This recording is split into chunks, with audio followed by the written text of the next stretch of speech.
going on, guys? Welcome back to another video. We're back with the Camaro again, obviously.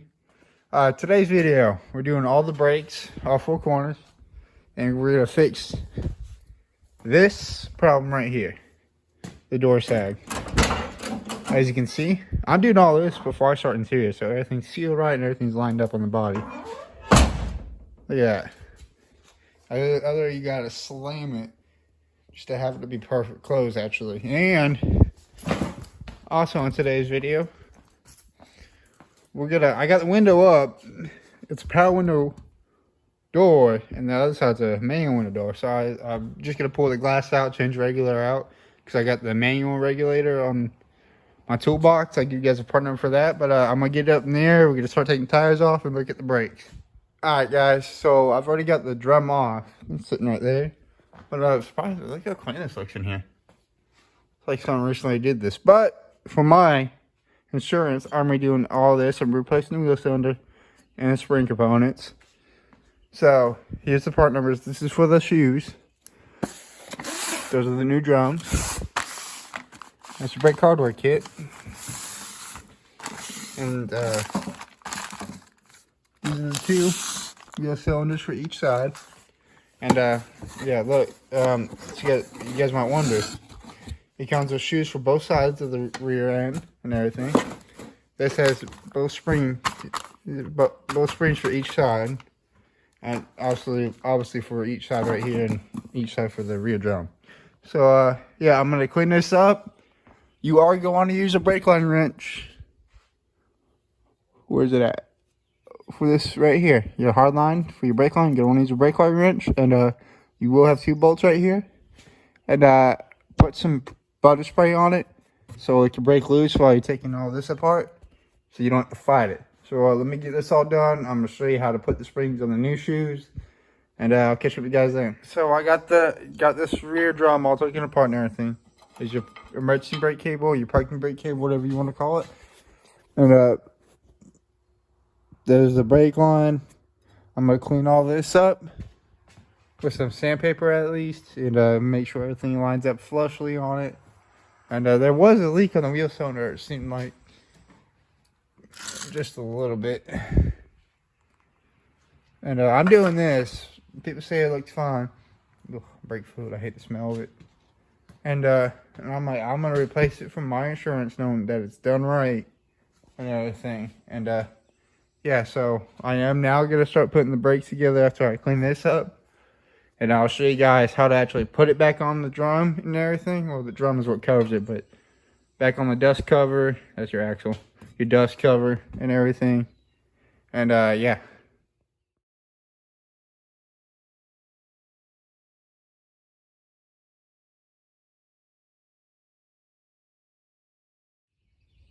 All right, so I did get the drum brakes done. I just forgot to record the process of doing it because I was just focused on getting it done.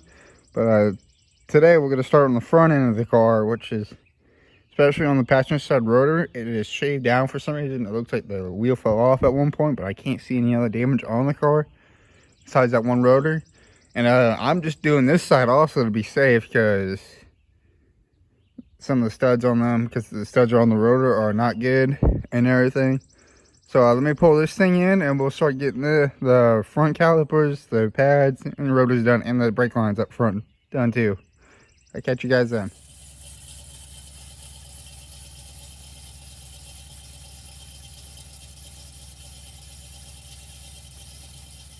Alright, so like I said, that's the reason why I'm doing all four corners.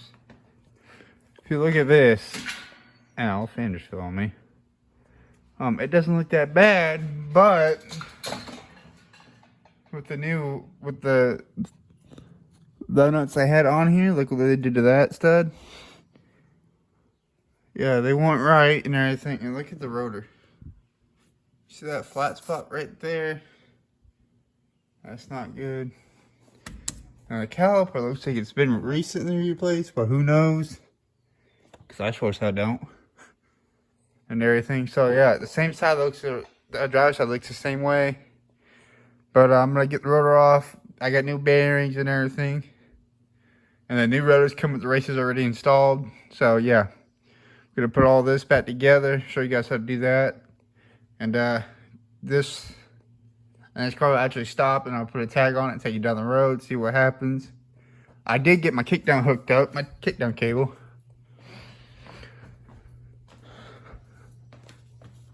So, kickdown's hooked up, good amount of tension. Good tension there.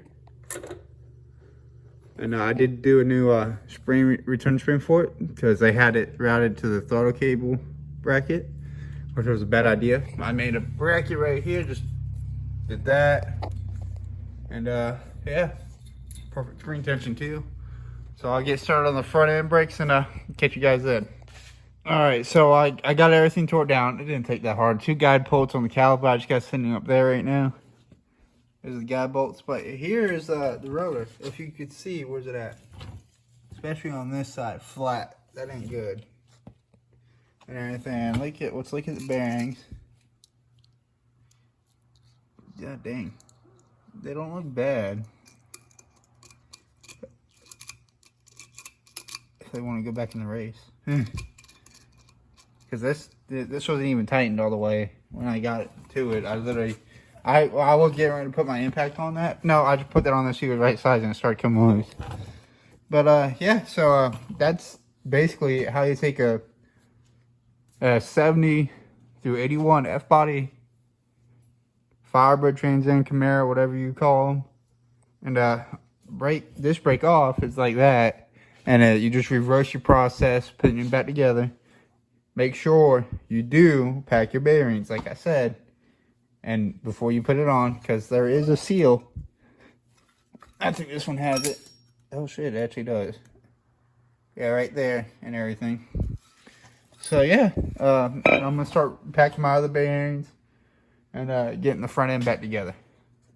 All right, so I did take the driver's side apart. Not as bad as the other side. They did one thing about this side they had wrong. They had the bearing facing the wrong way in the rotor. So, yeah, I haven't started on that side yet. I want to make sure what I got going on here and see if I need to do anything. But, not as bad. The rotor's actually all around like it should be and everything. And, I am replacing the brake lines and the calipers also. So, yeah, I'll start doing that now. And I'll see you guys can see, I got the new rotors and everything on the right way. Compare what to think of this side. And everything. They've been bled. Looks really good. The horses are making noise for some reason. But yeah, I'm gonna lower the car down, put it outside, see what happens, and see if it stops better. I'll catch you guys then. Guys, so since I did all the brakes and everything, we got the camera back out. Now I'm gonna fix the brake light switch because what it's doing, the brake lights are staying on when I'm not on the brake. Problem with that is the brake light switch went out and the spring must be caught up in the actual plastic part of it. So I'm going to show you guys how to do that. I'm going to put all the part numbers for the wheel bearings, the pads, the rotor, the calipers, all in the description. So in case you guys need to change your brakes and everything, you can do that easily. Yeah, I'm going to pull the old one out, compare the new one, and I'll catch you guys there. Alright guys, so literally, this brake light switch was the problem. I got the brake lights off now. And yeah, that was sticking. There's like a $10 part out of Advance Auto and everything. So yeah, that was your problem on the brake lights. Now I'm gonna pull the car in and do the shocks. Alright, now I got the car up in the air. Like I said, I would change the shocks out. Here's the new shocks. There's the part number right there. And correct me if I'm wrong, I don't ever think air shocks were a factory option from the factory on second gen Camaros at all.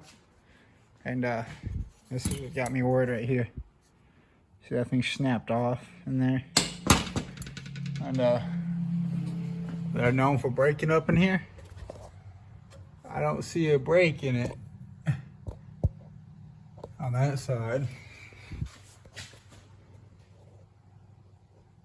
Or on that, oh, I see a broken bolt.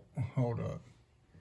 But yeah, so air shock time is gone. I don't know why someone put these on. I'm gonna put these on, see if the car sits better than the rear end. If it does, then this will be perfect. I'll catch you guys when I get them in. Alright guys, so I got the shocks in finally. They went in perfectly. I had to fight for them a little bit just to get them in the little housing up there.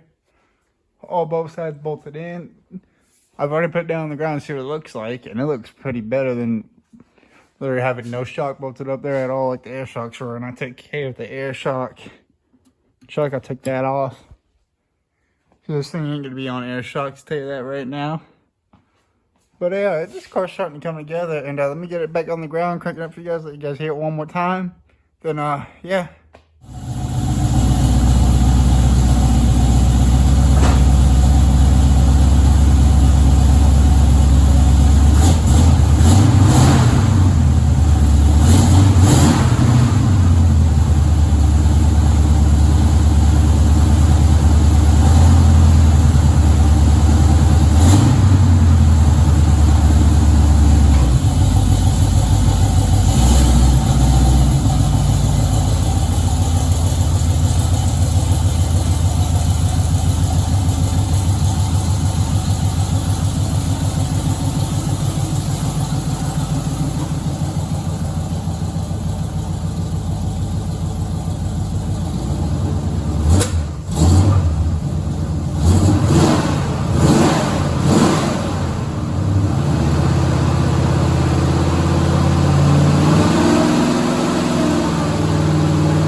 Alright guys, that's going to be it for today's video. Next video, I am pulling the interior apart.